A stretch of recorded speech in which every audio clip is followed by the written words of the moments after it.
Hey guys, it's RodimusPrimal. I am back on another video, and today I am going to be reviewing for you guys the Transformers the Manga Volume 2, which is published by Viz, and I am really excited to talk about it, so sit back, relax, make sure you're subscribed to the channel, and let's transform and roll out.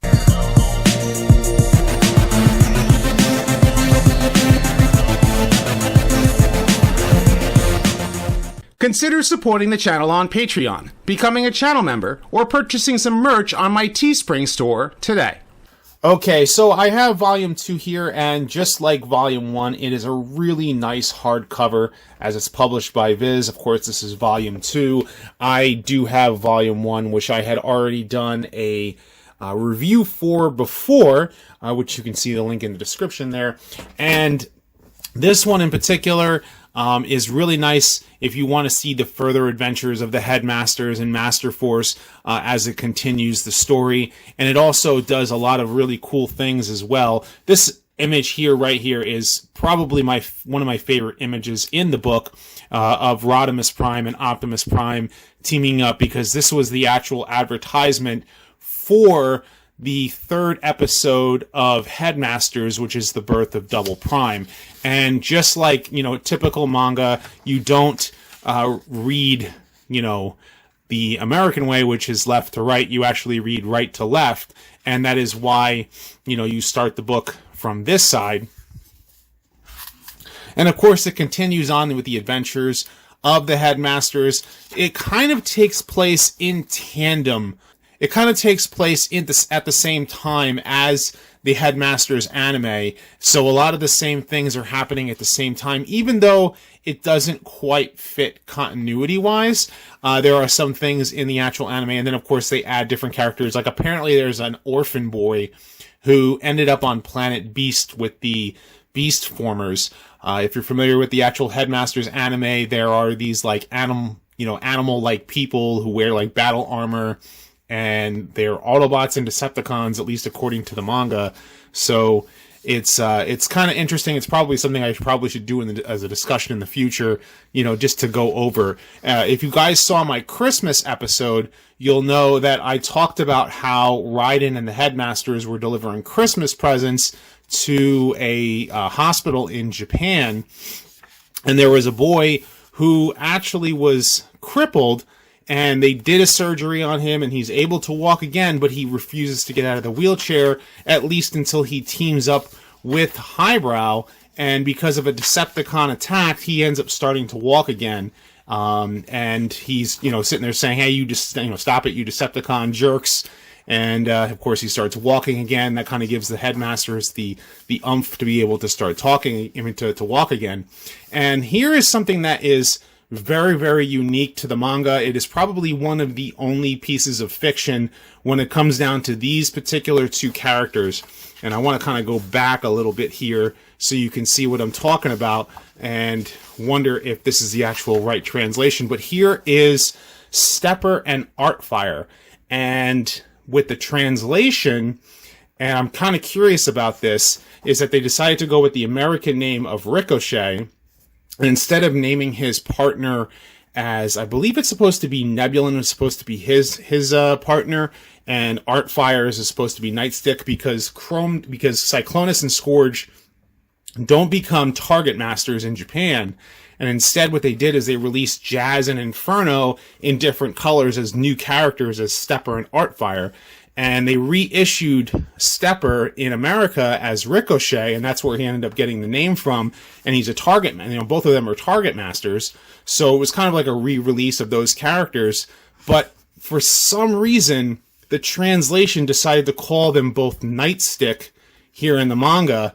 And it doesn't quite make a lot of sense, especially when you consider it, knowing that it's actually Fracas and Nightstick of the, in different colors, is what Artfire and Ricochet actually came with. I probably should do a discussion on those two characters, discussing the Target Masters and maybe these two characters specifically, but I probably would want to get to Inferno first.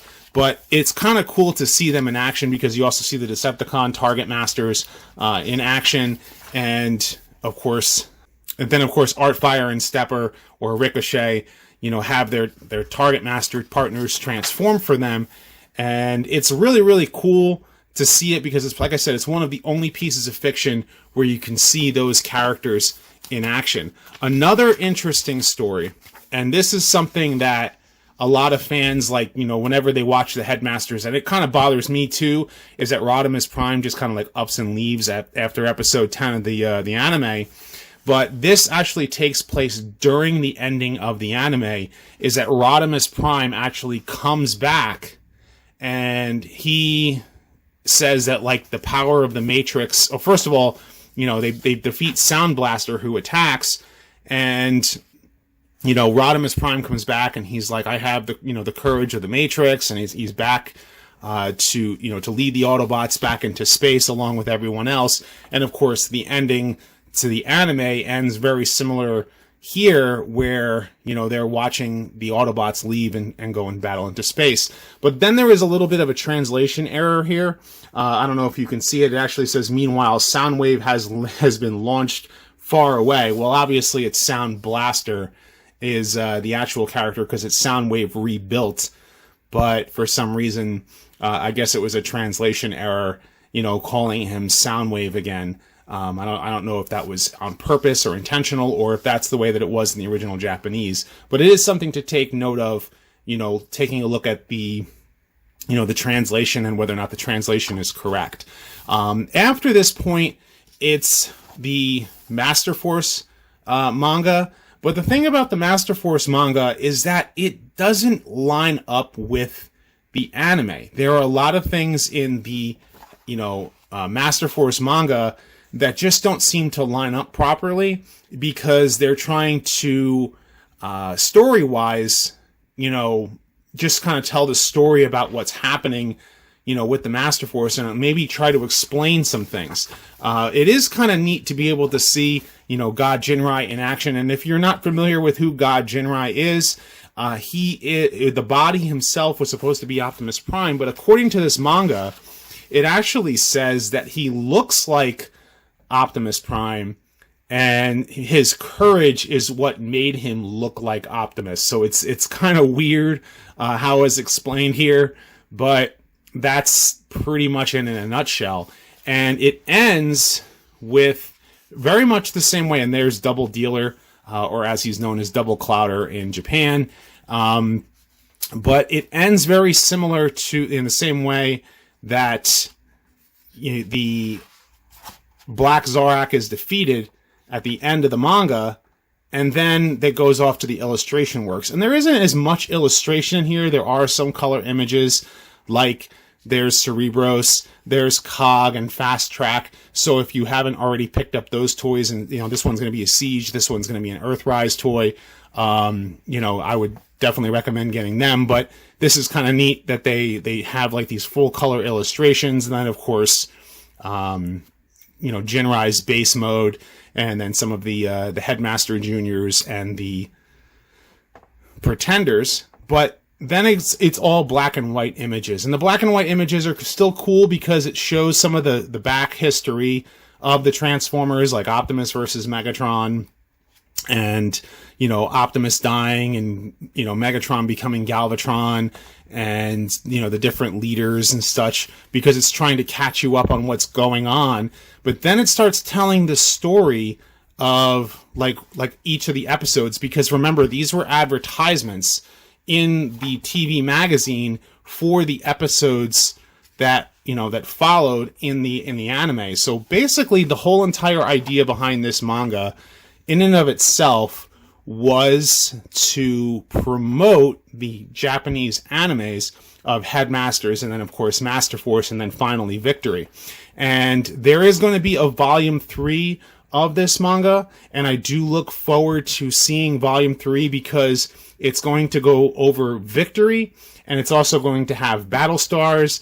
So I'm looking forward to seeing that, because I'm guessing that we're going to finally see a US version, translated, of Star Convoy and Super Megatron. So I'm wondering if that's going to be in volume 3. And if it is the case, this would kind of like be an excellent supplement to the Japanese continuity of the cartoon, And it is well worth it if you are a fan of, Japanese manga and you're a fan of Transformers. So I want to know what you guys think of this review. Of course, leave your thoughts in the comment section below. Be sure to thumbs up this video and subscribe.